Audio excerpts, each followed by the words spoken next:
ഈ ട്രാൻസ്ജെൻഡർ കമ്മ്യൂണിറ്റിയിൽ ഒരാള് ഇതുപോലെ നിങ്ങളെ പറയുന്നുണ്ടായിരുന്നു, ഒരു സീൻ ലേറ്റസ്റ്റ് ആയിട്ട് ഉണ്ടായി. അതിനെ പറ്റിയിട്ട് എന്താ പറയാനുള്ളത്?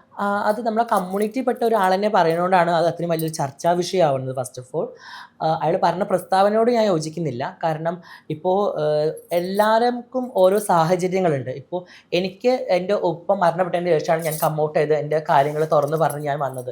കാരണം എനിക്ക് എൻ്റെ ഉപ്പാനെ പേടിയായിരുന്നു. കാരണം പേടി മീൻസ് ഒരു ബഹുമാനമുള്ള റെസ്പെക്റ്റും പേടി. പിന്നെ കുടുംബക്കാരെ ഭാഗത്ത് ചെന്ന് ചിന്തിക്കുമ്പോൾ അല്ലെങ്കിൽ ഫാമിലി അല്ലെങ്കിൽ നാട്ടുകാർ എല്ലാവരും ഭയന്നിട്ടാണ് ഞാൻ കുറച്ച് മിണ്ടാടുന്നത്. അത് എൻ്റെ ഒരു എന്താ പറയുക, ഒരു സിറ്റുവേഷനാണ്. ആ സിറ്റുവേഷൻ മറികടന്നതിന് ശേഷമാണ് ഞാൻ പിന്നെ ട്രാൻസാന്ന് പറഞ്ഞിട്ട് കമ്മ്യൂണിറ്റീൻ്റെ മുമ്പിൽ ഈ ജനങ്ങളുടെ മുമ്പിലേക്ക് ഇറങ്ങി വന്നത്. അതുപോലെ തന്നെ എല്ലാവർക്കും അത് ഒരേ സിറ്റുവേഷൻ ഉണ്ട്. ആ സിറ്റുവേഷൻ സമയത്ത് കല്യാണം കഴിച്ചിട്ടുണ്ടാവായിരിക്കാം, കുട്ടികളുണ്ടായിരിക്കാം. അത് കഴിഞ്ഞ് അവർക്ക് തുറന്ന് പറയാനുള്ള ഒരു കാരണം ജീവിതം മുന്നോട്ട് ഇനിയുണ്ട്. ഈ ജീവിതത്തിൽ കുടുങ്ങി കിടക്കേണ്ട ആളല്ല നമ്മൾ.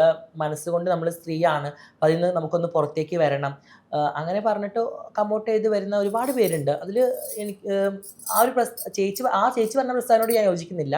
എല്ലാവർക്കും അതിൻ്റേതായിട്ടുള്ള സാഹചര്യവും കാര്യങ്ങളും ഉള്ളതുകൊണ്ടായിരിക്കാം അങ്ങനെ വരുന്നത്. ഇപ്പോഴും സൊസൈറ്റിനെ പേടിച്ചിട്ട് ഒരുപാട് പേരുകൾ ആ ഒരു കംഫർട്ട് സോണിൽ പുറത്തു വരാതിരിക്കുന്നുണ്ട്. സോ തീർച്ചയായിട്ടും. അവരോട് നിങ്ങൾക്ക് എന്താ പറയാനുള്ളത്?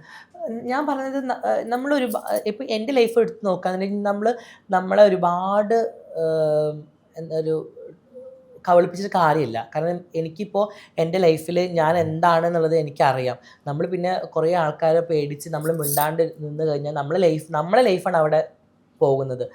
എൻ്റെ അഭിപ്രായത്തിൽ നിങ്ങൾ വീട്ടിൽ വീട്ടിൽ പറഞ്ഞിട്ട് വീട്ടുകാരുടെ അംഗീകാരം കിട്ടിക്കഴിഞ്ഞാൽ പിന്നെ ഓഫ് കോഴ്സ് നാട്ടുകാരും സൊസൈറ്റിയും കാര്യങ്ങളൊക്കെ റെഡി ആവുമെന്നാണ് എനിക്ക് പറയാനുള്ളത്. അങ്ങനെ ആരും പേടിച്ചിരിക്കണം. ഇപ്പോൾ കുറേ പക്ഷേ ഈ കാലം ഒരു മാറിയില്ലേ. കാര്യത്തിൽ ഫാമിലി സപ്പോർട്ട് വളരെ കുറവായിട്ടല്ലേ കിട്ടുക?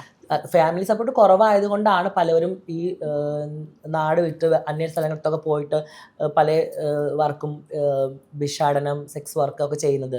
വീട്ടുകാർ അംഗീകരിച്ച് കഴിഞ്ഞാൽ അവർക്ക് പിന്നെ വേറൊരു ഷെൽട്ടർ തേടി പോകേണ്ട ആവശ്യമില്ലല്ലോ. അതുകൊണ്ട് എൻ്റെ അഭിപ്രായത്തിൽ ഫസ്റ്റ് ഓഫ് ഓൾ നമ്മളെ വീട്ടിൽ നിന്നൊരു അംഗീകാരം അവർക്ക് കിട്ടണം. ഇതൊരു അസുഖമല്ല എന്നുള്ളതാണ് ആദ്യം മനസ്സിലാക്കേണ്ടത്. ഇതൊരു ട്രീറ്റ്മെൻറ്റ് ചെയ്താലോ അല്ലെങ്കിൽ ഇത് കുറേ എൻ്റെ വീട്ടിലൊക്കെ പറഞ്ഞിട്ടുണ്ട്.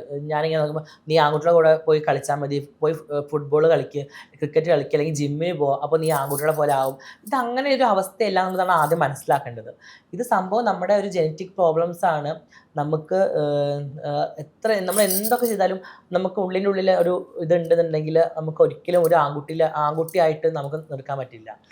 ജാസിയുടെ ആ ജേർണിൽ ആരായിരുന്നു ജാസിയുടെ കൂടുതൽ സപ്പോർട്ട് ചെയ്തിട്ടുണ്ടായിരുന്നത്? എൻ്റെ ജേണൽ ഓഫ്കോഴ്സ് ആഷി സപ്പോർട്ട് ചെയ്തിട്ടുണ്ട്. പിന്നെ എൻ്റെ നാട്ടിലുള്ള ഫ്രണ്ട്സ്, പിന്നെ ഞാൻ ഓൾറെഡി വീട്ടിൽ തുറന്ന് പറഞ്ഞിട്ടുണ്ടായിരുന്നു. അപ്പോൾ ഉമ്മ പറഞ്ഞു നമുക്ക് കുറേ ഡോക്ടറെ പോയി കാണാം, നമുക്ക് അങ്ങനെ ചെയ്യാം, സൈക്കോളജിസ്റ്റിനെ കാണിക്കാം, അങ്ങനെയൊക്കെ പോയി പറഞ്ഞിട്ടുണ്ടായിരുന്നു. പക്ഷേ പോയിട്ട് ഞാൻ ഉമ്മാക്ക് പോയി പറഞ്ഞ കാര്യങ്ങളെല്ലാം മനസ്സിലാക്കി കൊടുത്തപ്പോഴാണ് പിന്നെ ഉമ്മയൊന്ന് ഓക്കെ ആയത്. കാരണം നമ്മൾ ടിപ്പിക്കൽ മലപ്പുറക്കാരാണ്. ഉമ്മ എന്നൊക്കെ പറയുന്നത് ഒന്നും കൂടെ ഓൾഡായിട്ട് ചിന്തിക്കുന്ന വ്യക്തികളാണ്. ആ ഭാഗത്തുനിന്ന് ഒന്ന് കമ്മൗട്ട് ചെയ്ത് വരണമെങ്കിൽ കുറച്ച് പാട് തന്നെയാണ്. കാരണം പിന്നെ ഒന്നാമത് മുസ്ലിം ഫാമിലി, നമ്മളെ ഇത്താത്തമാരെ കല്യാണം കഴിച്ച അവരെ ഹസ്ബൻഡ്സുമാരെ കാര്യങ്ങളും വീട്ടുകാർ അവരൊക്കെ കാര്യങ്ങളൊക്കെ നോക്കണമല്ലോ. അതൊക്കെ നോക്കിയിട്ടാണ് ഞാൻ കുറച്ചും കൂടെ ഇപ്പോൾ പറഞ്ഞത്. അല്ലെങ്കിൽ അന്നേ ഒന്ന് കമ്മൗട്ട് ചെയ്ത് വരണമെന്ന് എനിക്ക് ആഗ്രഹം ഉണ്ടായിരുന്നു.